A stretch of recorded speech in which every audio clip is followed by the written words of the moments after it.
He sees his motion come across the formation, and he maintains his leverage.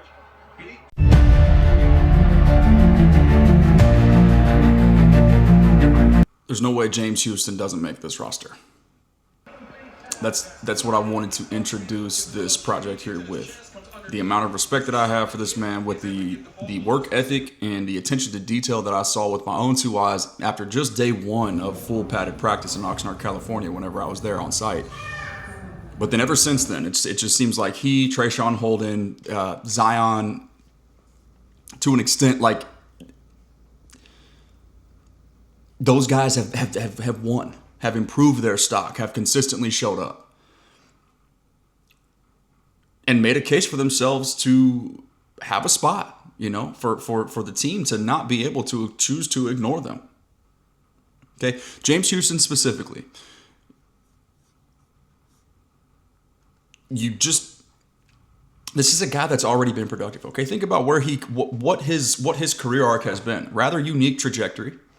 Florida, University of Florida for 3 years, transfers to Jackson State, second team All FCS All American, led the entire FCS in forced fumbles with 7, signed or drafted by the Detroit Lions in the 6th round of 2022, makes the practice squad that year, gets elevated to the practice squad, in his NFL debut sacks Josh Allen 2 separate times, and ends up in a 7-game stretch, from the halfway point basically of the 2022 calendar season, all the way to the end of the year. 7 games, 8 total sacks. That's more than everybody on this Cowboys roster right now, not named Dante Fowler or Micah Parsons. Nobody else as a pass rusher at the edge position on this roster has even come close. Okay, but history isn't enough for you to make this team. You've got to prove it. You've got to do something now. And doing something now is exactly what James Houston has done. Over and over and over again.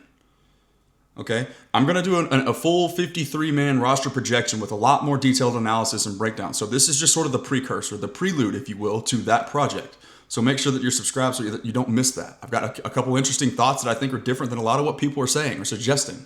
And one of the things that we have to consider is the IR, designation to return. The legal jargon within the NFL right now that teams in the past have used to exploit, have exploited with loopholes. Okay, you can pose this question to Brian Broaddus: how much more lucrative is the legislation process right now if you have players on your roster, right, that you don't want to necessarily cut, but you really right now in the here and in the now you don't have a spot for? Okay, you cut a guy, you subject him to waivers. He can be claimed by anybody. Vested veteran status a little bit different. But needless to say, Deuce Vaughn, for example, wouldn't necessarily qualify for that. So if you cut him, he is subject to waivers. There is no guarantee to get a player back on the practice squad. We got to first and foremost understand that. Same thing with Trayshawn Holden. Same thing with Peyton Turner. Those are the 3 examples that I used to Brian Broaddus. Hey, Brian, how significant or how much more lucrative is the NFL's crackdown process to prevent teams from exploiting the use of the IR loophole, right? You can designate up to 8 players, I believe.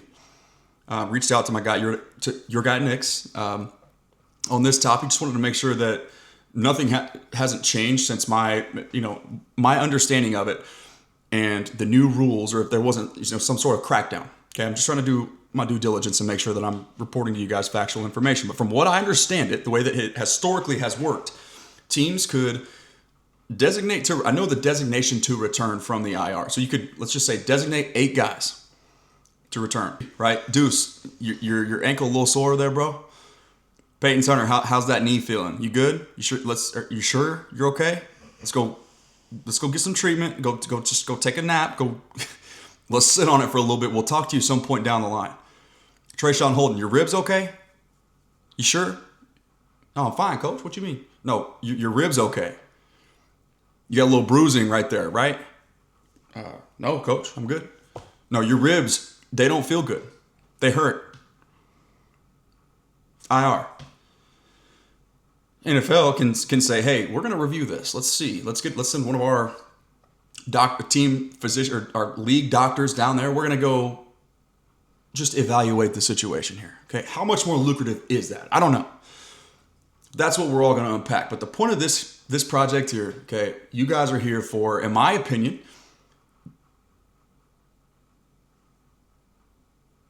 the most impactful edge that you hadn't heard of prior to this preseason, and that a lot of Cowboys Nation still hasn't heard of yet. That's James Houston, okay, a guy.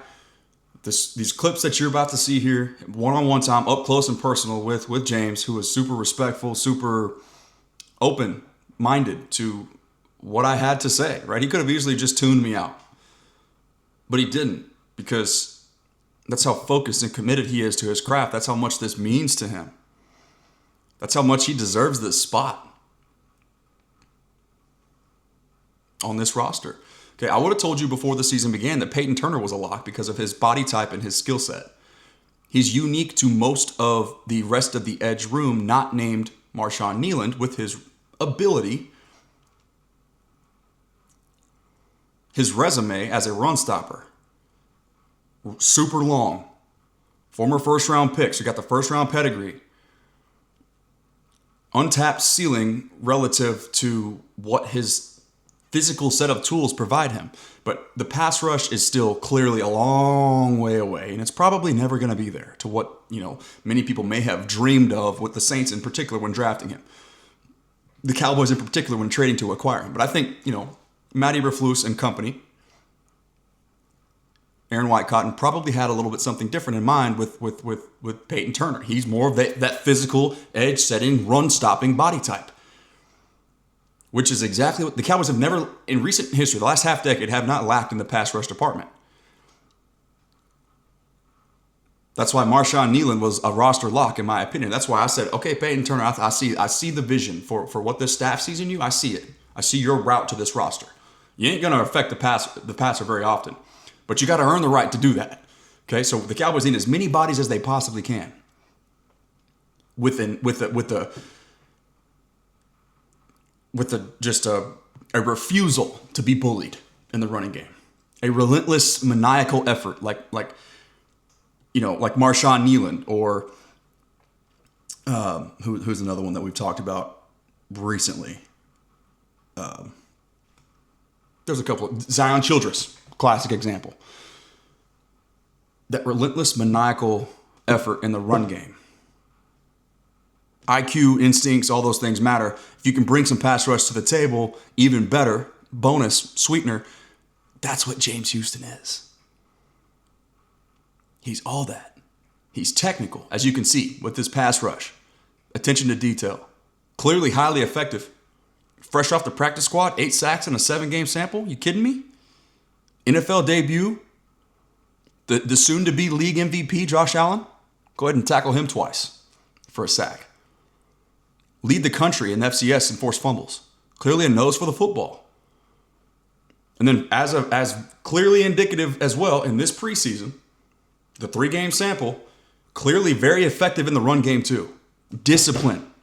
On a jet sweep end around type deal, his eyes don't get lost. He doesn't over-penetrate, over-pursue. He's holding his responsibility, which is setting the edge. And he sets it with authority. James Houston belongs on this roster. James, if you want any of these clips so you can study your technique, just let me know and I'll send them to you. No problem. What's your number? I'll give you my number. There you go.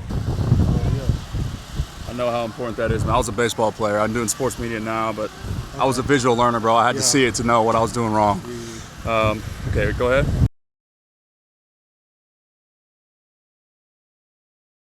I got you, man. I'll reach out to you. Yes, sir. No problem. Rooting for you, man. Thank you, bro.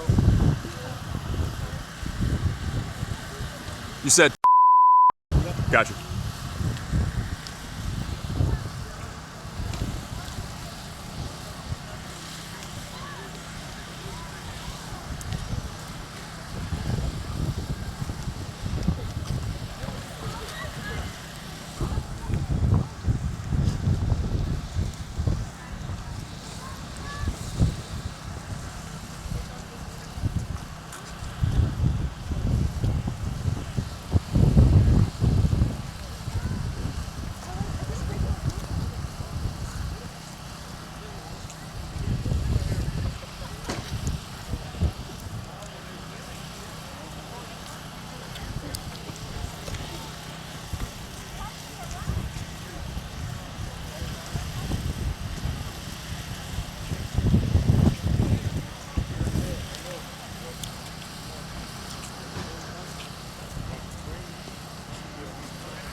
Oh, yeah.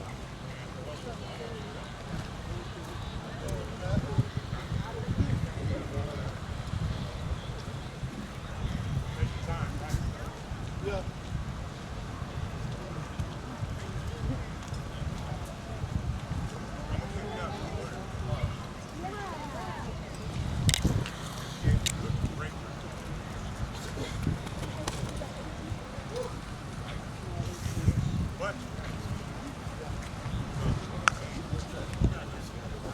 There you are.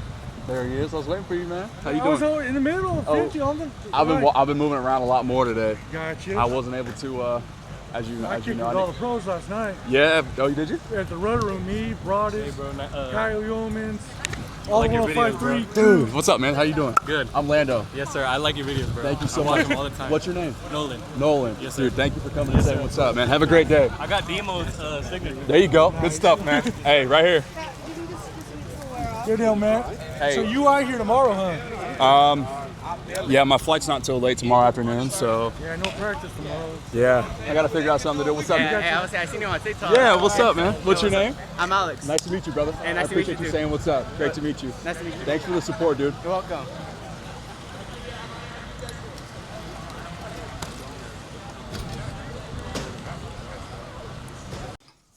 I hope that James Houston and his family can forgive me and understand that I actually did make a very big mistake, but one that was also honest. It was with the best intentions, and it happened. There's nothing I can do to take it back, and I hope that there was nothing, immature or those who lack self-control out there who saw it to take advantage of it and just inconvenience you or your family in any type of way. I sincerely apologize. I own the mistake. I did mess up, but I did want to just make sure that it was known to whoever sees this video again, you or anybody in your family, James, that I can show you the clip right here. So this was what was supposed to be posted. Okay, so just so y'all are aware, completely unintentional, no malicious intent whatsoever. And I actually muted, cut, and explicitly beeped 3 different portions of that piece there to protect your privacy. And I screwed up because somewhere during the transfer and upload process, I re-added the original file as opposed to the cut one with those 3 specific edits that I made. And like I said, it doesn't matter. The damage is done, but I just want you to know that this was not intentional whatsoever, and I sincerely apologize. So hopefully you can see this right here, 2:30. It's currently a little after 10 o'clock, a little after 9 o'clock on, what's today's date? August 23rd, 9:10. This video was posted right around 3:30 or so p.m., but this is 2:30 when the cuts were made. You can see. Hold on, make sure you can tap it.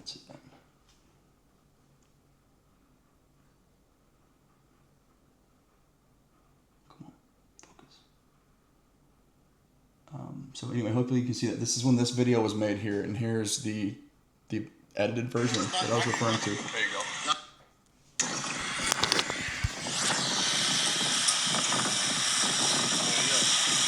I know how important that is, man. I was a baseball player. I'm doing sports media now, but I was a visual learner, bro. I had to see it to know what I was doing wrong. Okay, go ahead. I got you, man. I'll reach out to you. Yes, sir. No problem. Rooting for you, man. And there was actually a beep at the end of that too that wasn't included there, and that's a screen recording. But needless to say, completely unintentional. I feel terrible about it. I got a knot in my stomach because I had great intentions, and stuff happens. Okay, but to James and his family, anybody who's associated with James, your agency, your friends, your whoever, I sincerely apologize, and I hope that you can see that and you feel that it was completely unintentional through this clip here. Something about you that's really stood out to me. I know God's got big things in store for you. That was the original purpose of this video here, and the second time I'm posting it, the reason why I'm going through it again, because I do believe that I want your story to be known, man, and I want people to understand who you are, and at the very least, however many people see this, that's that many more people talking about you. And I know that in a time like this, when you're fighting and clawing, scratching, and when you deserve a roster spot, the more people that are talking about you, the better. So that was the purpose and the intentions behind this original post here. But posting it again right now, what you're watching as we speak is just my apology, but also me trying to make sure that I do my part to let your story be known, because I feel like you deserve it, man. I was actually exiting the park there, those clips in Oxnard, California. I was about to leave, and something told me, just go back, go see if you can say hi to one more person of my community, or go catch one more person doing the extra work, right? And just it just so happened to be you, and I could sense and feel the just the genuine person behind the face mask and behind the helmet. And your story, to me, it really resonated with me, because like I said, I've been in your shoes before, where you seem like you were on the outside looking in, but you knew in your heart of hearts before anybody else did that you were knocking on that door. And now Cowboys Nation is starting to pay attention, and so that says enough right there for you to be signed off the streets, not literally, but the NFL streets, right? And put in this position in a loaded edge room, but you've made a name for yourself, man. And so I just hope people understand how important that is, like to realize the work that you've done to put yourself in this position. But more importantly than that, right now specifically, I hope that you and your family understand that I had no malicious intent whatsoever, and I hope that there was no inconvenience caused as a result of it. Godspeed to you, brother. Keep doing your thing, and you'll always have a fan in me, and I'll keep speaking on your behalf. But in the every instance moving forward, I'll make sure that nothing like this happens again. Salute. The end. Remember that prayer changes things and the war's already won.